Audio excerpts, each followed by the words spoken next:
This is the story of a boy from the 1980s who somehow ended up in the year 2025, and the moment I met him changed my life forever. His reaction to this world wasn't just heartbreaking, it exposed something deeply human that many of us ignore today. What follows is the full truth of what happened, told exactly as I lived it.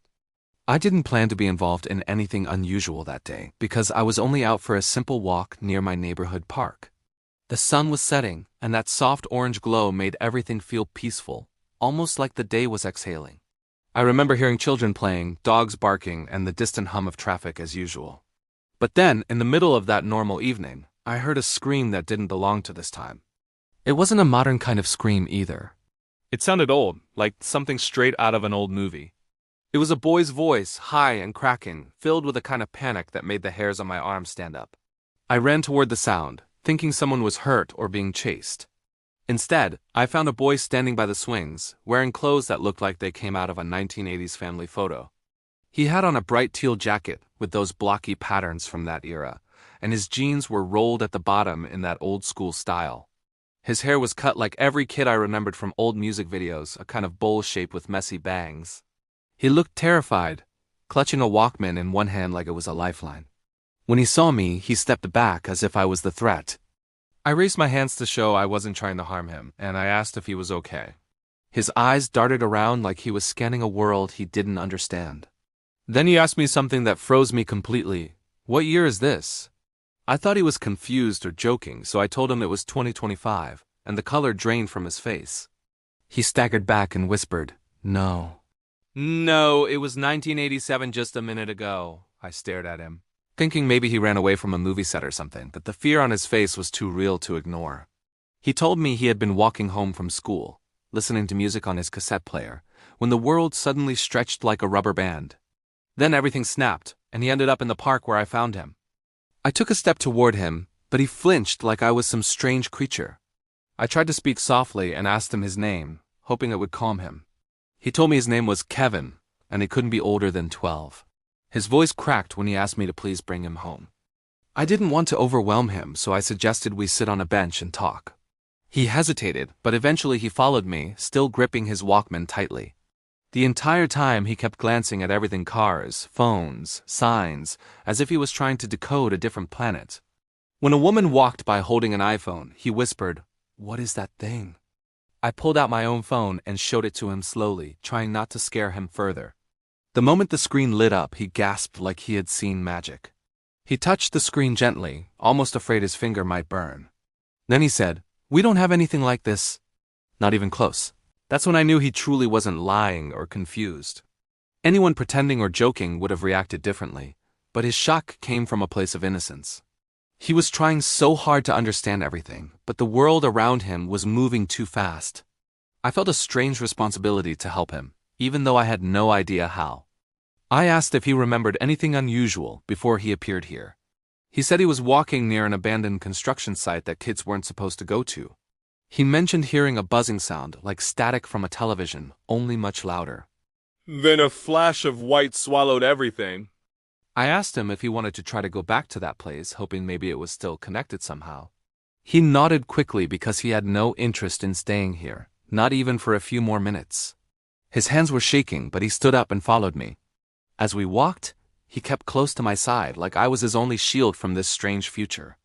When we reached the intersection near the park, a car sped by playing loud trap music, and Kevin jumped like he was being shot at.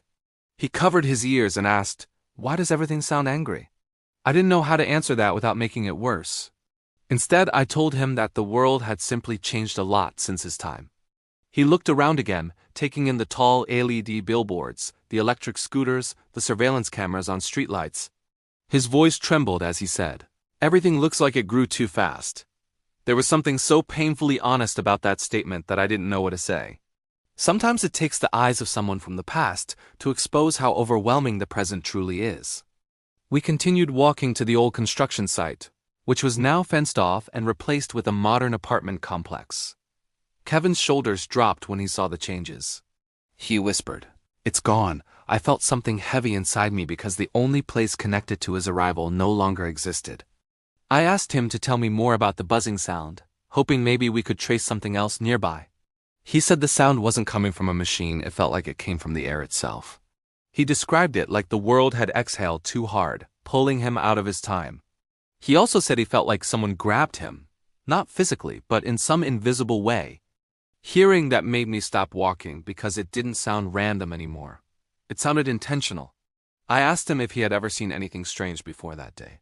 He nodded slowly and said he sometimes dreamed of a world he didn't recognize, with lights and screens everywhere, just like ours. The dream's detail bothered me more than everything else, because it hinted at something deeper. It meant this moment might not have been an accident. I asked him if anyone else in his time knew about his dreams. He said he told his dad once, but his dad just laughed and said kids imagine things. We sat down again on a bench across from the old construction site. Kevin stared at the ground like he was trying not to cry. He said, "I just want to go home. My mom will be making dinner right now." I didn't know how to break the truth to him gently that dinner was nearly 40 years ago. I asked him what year he thought it was internally, as in how long since he left his world. He said, "Maybe 10 minutes. I swallowed hard because time didn't just move for him, it left him behind. His entire life was now separated from him by nearly 4 decades. Kevin then asked me a question I wasn't ready for. "Is everyone I know old now?" I nodded slowly, and he covered his eyes with his hands as his breath shook. I placed my hand on his shoulder, and he didn't pull away this time. He whispered, "This isn't fair." I tried to think of a way to give him hope without lying.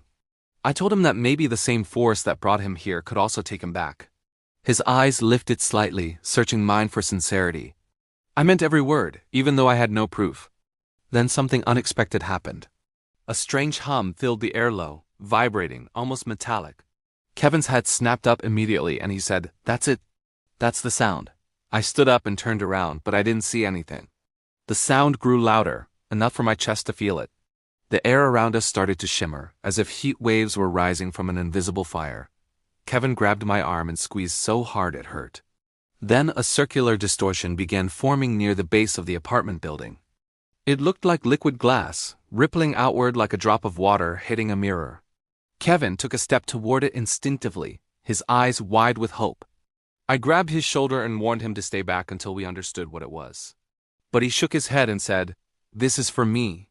The distortion grew, becoming a doorway made of bending light.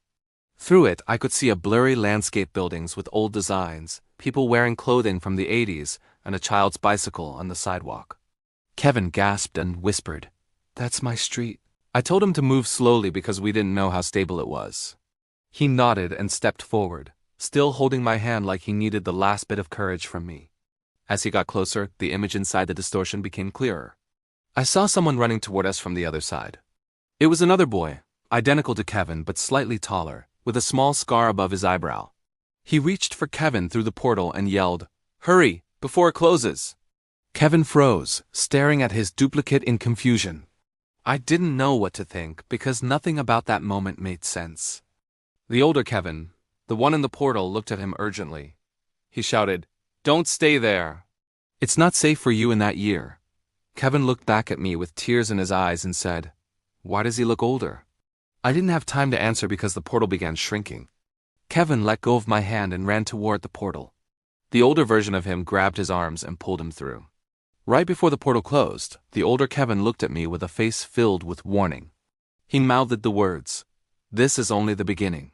Then the portal snapped shut like glass breaking inward. The hum stopped instantly, replaced by the regular sounds of traffic far away. I stood there frozen, unsure if what I saw was time travel or something far more complicated.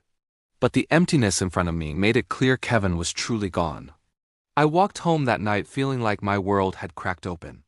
The sky looked normal, the streets looked normal, but nothing felt normal to me anymore. I couldn't stop hearing the older Kevin's warning repeating in my mind. His expression wasn't just urgent, it was terrified. For days after, I avoided that area because something deep inside me felt targeted. But on the third night, I woke up with a ringing sound in my ears, just like the hum I heard before. The room around me felt strangely stretched and unstable. Then I saw it, a small ripple forming in the corner of my bedroom. It wasn't big, just the size of a dinner plate, but the center was dark like the beginning of a tunnel. I sat up in bed, barely able to breathe. The ripple pulsed like it had a heartbeat.